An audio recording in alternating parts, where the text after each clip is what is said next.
I'll give you an example that happened with me with a company back when I was consulting in Dallas.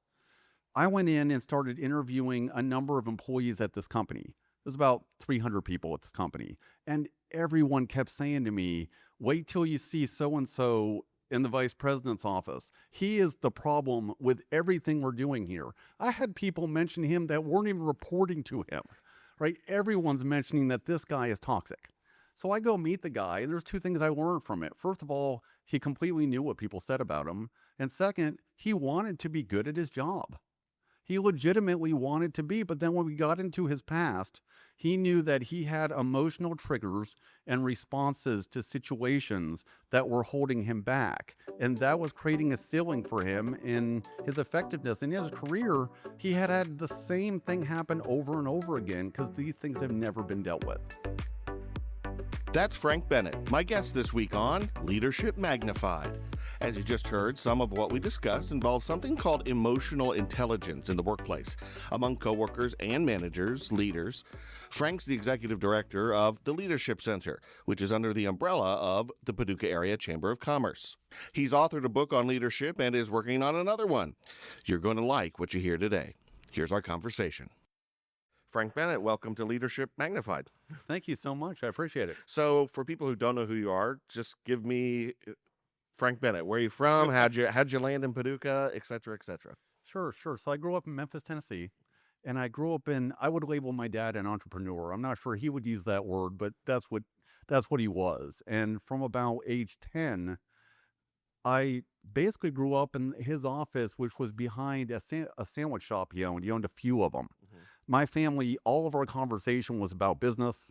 It was a big business nerd out family. And my first getting involved, getting excited about leadership was really just bonding with my dad. So I grew up there, moved a few times, went to college, went to Jacksonville, Florida, went to Dallas, and I was doing consulting work in Dallas. And that was the first time I'd heard of Paducah, Kentucky. Mm-hmm. Another consultant called me and said, would you like to do a 5-year strategic plan? This is 2008, a 5-year strategic plan for the National Quilt Museum, to which I said, where is Paducah and how do I fly there?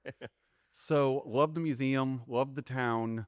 And about 6 months later, Meredith Schrader called me and asked if I'd like to be on the board of directors of the Quilt Museum. So once a quarter, I came to Paducah for one day. Did it for 2.5 years. The previous director of the museum retired. I thought it was amazing. I thought it was underperforming. I really wanted to get involved with it. They did a national search. I put in a resume to be the director, got the job, and 2 weeks later I was here. This is in 2011, and now it's 15 years later. Funny how time flies, right? Yeah, it really is. Yes. Let's just dive into this idea of leadership. Sure. How would you describe your leadership style, maybe now, and how it's developed over a decade, let's say? So at the end of the day, leadership is about empowering your team members and people around you to become better than they even think that they are. Frequently will tell a joke in workshops for the Leadership Center. Obviously, I do a lot of workshops where the leader creates the weather within the organization. And what I mean by that is, do you create an environment where it's stormy and inconsistent and there's lightning and there's thunder and I'm just trying to survive within this place? Or do you create a consistent, clear day where I feel safe and I can focus on being the best that I can be in my job? Interesting. Okay. In real world communications with leadership, what do people, in your opinion, get right in communicating with their team members, and what do people get wrong? Well, we could spend an hour just on that, but that is a phenomenal topic. What people get right that I'm seeing more and more is an understanding that people need more than a paycheck from a job, and that to really build a relationship that's mutually beneficial, we need to focus on intrinsic, extrinsic benefits and what each unique person is trying to get out of the organization. On the other side of that, the biggest mistake I see is not enough communication, where we hear it all the time. We assume we've conveyed a message, but there's a lot of noise in the communication process. And it's like that joke when we were kids where you could go around the telephone and say a whisper, right, and it becomes completely different. Well, everybody, we get more data and more information than ever. And to be effective as a leader in communicating, you have to communicate consistently, repeatedly, and come back to main themes over and over again. I find sometimes, and I haven't done it in a while, but if I'm communicating with a coworker, especially somebody that maybe I'm mentoring, or I'll say something, and I'll look at their face and I'll say, "What did I just say?" Like, Yeah, tell yeah. it back to me. Did you really hear me? And like you said, it's funny. Sometimes it's like that's not what I meant. I said it, but that's not what I. Your interpretation is not what I meant. So, yeah. Sometimes I wonder how communication ever occurs because when you think we come up with an idea, but that's not what we say. And then we go through framing it in the moment and who we're talking to and what's going on. And then we encode it and send it out in the world. Mhm. Then they're going to go through what they think of us, the situation, stress, their multitasking, the stress of the day, the noise, and come up with what they heard. And it's always difficult, and that's why it's something people need to work on their whole lives. And I want to get to your role with the Yeah. Paducah Chamber. Before we do that, you mentioned your father. Yes. Any other influence in your life in terms of leadership and how you conduct yourself in the business world? Many. Friends, family.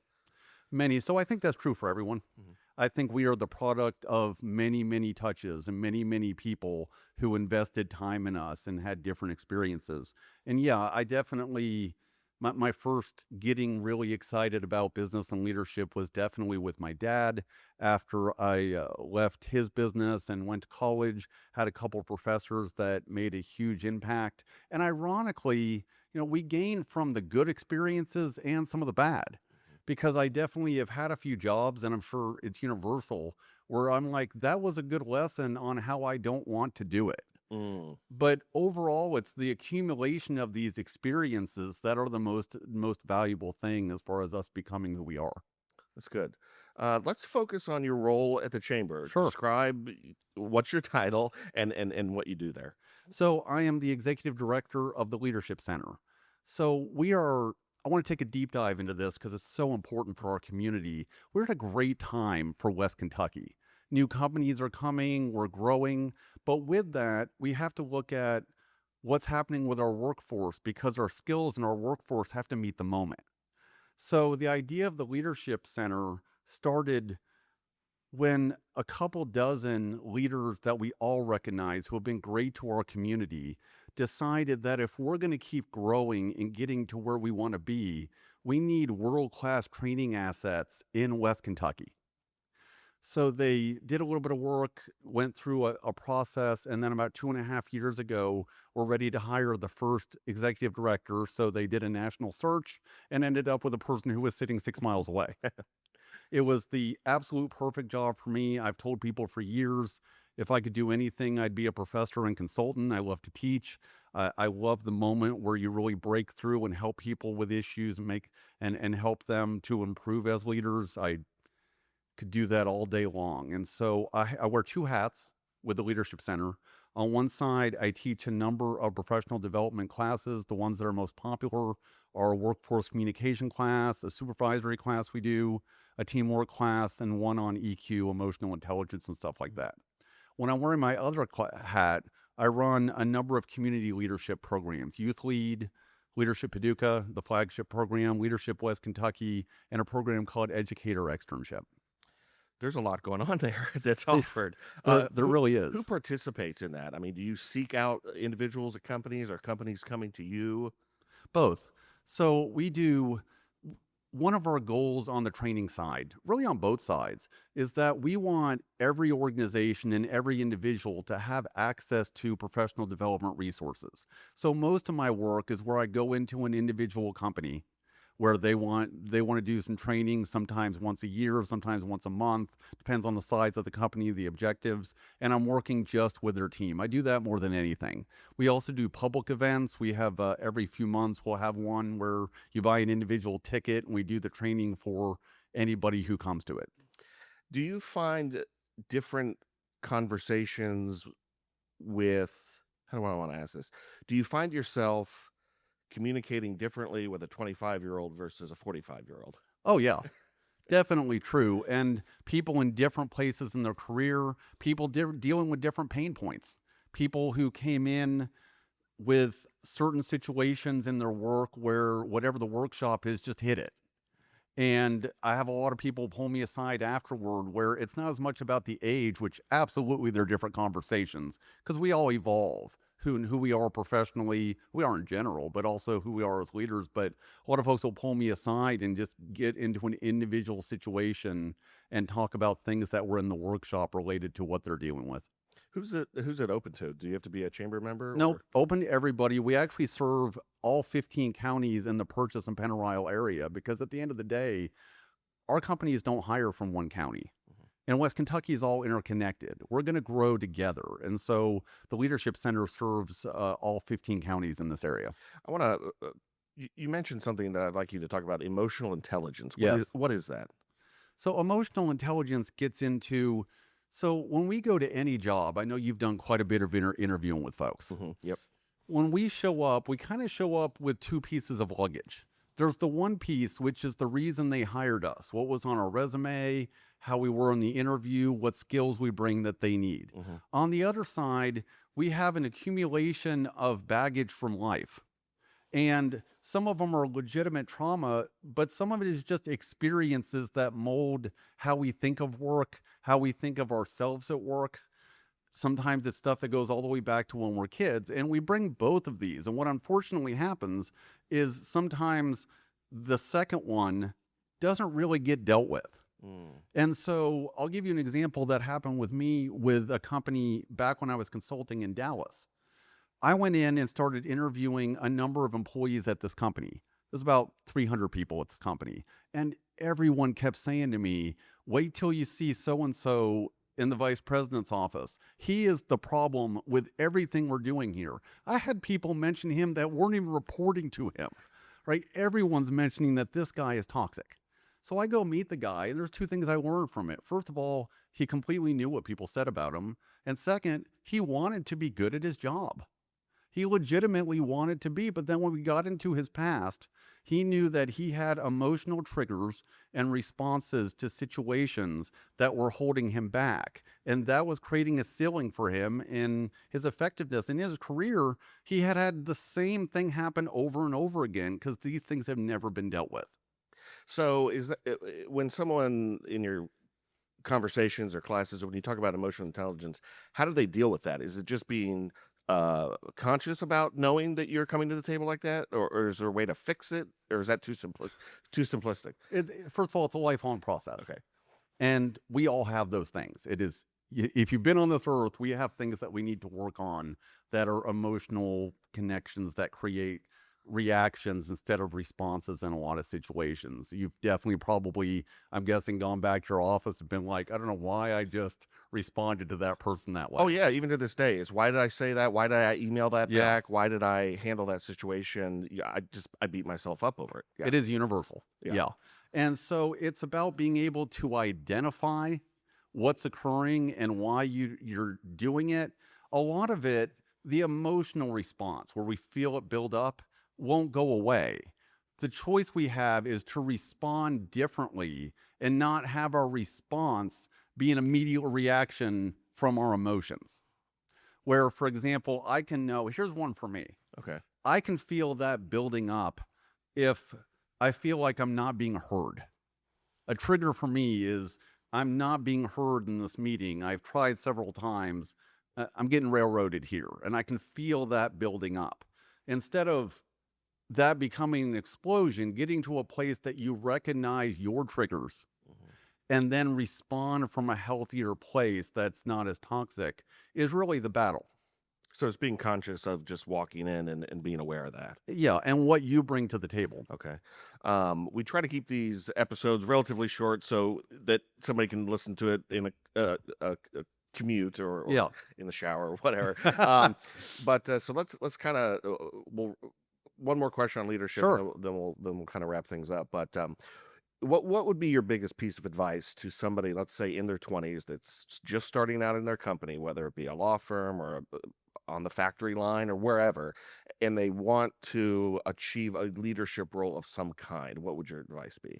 I'm going to give you two. Okay. So one of the most universal things I see among highly effective leaders is that they're committed to continuous learning and continually getting better. Where even when they've been doing it for 40 years and they're CEO, they're reading continually, they're in groups to improve, they're taking classes to improve. To be an effective leader and grow in a career, you have to do that. On the other side, understand that there's a responsibility to leadership. As leaders, we can make a massive impact on the lives of the people who report to us. It's not about just getting things done. It's about recognizing that we have a significant impact in people's lives and we can help people grow as individuals beyond just getting things done. Okay, very good. Before we let you go, we always like to pull back the curtain, showcase your personality a little bit. So, what are you streaming or watching right now? So yeah, there's always I'm always looking at there's so much content out there. I'm always looking at so many things. Right now, I have a book going. I can't even think of the title, but what it's about is effective one on one conversations. Most of us, when we get into being managers or really even doing interviews or any one on one thing, have had no training on this whatsoever. And this is about the tools that it takes to have meaningful one on one conversations where both people feel like they gained. Okay, and last question: how do you unwind and disconnect at the end of the day?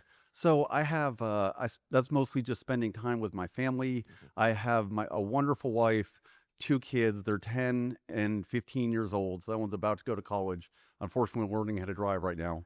And then I have six cats.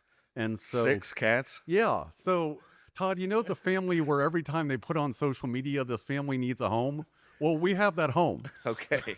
We're trying to stay six is our line. We're not going to get any more, but we love animals, and they've always been a part of my life. All right, a busy household. Frank Yep. Bennett, thanks for being here. Thank you so much, Todd. And that's this week's show. If you want to learn more about the Leadership Center, the training and classes it offers, go to paducahchamber.org. If you have a suggestion on who I should interview, reach out to me.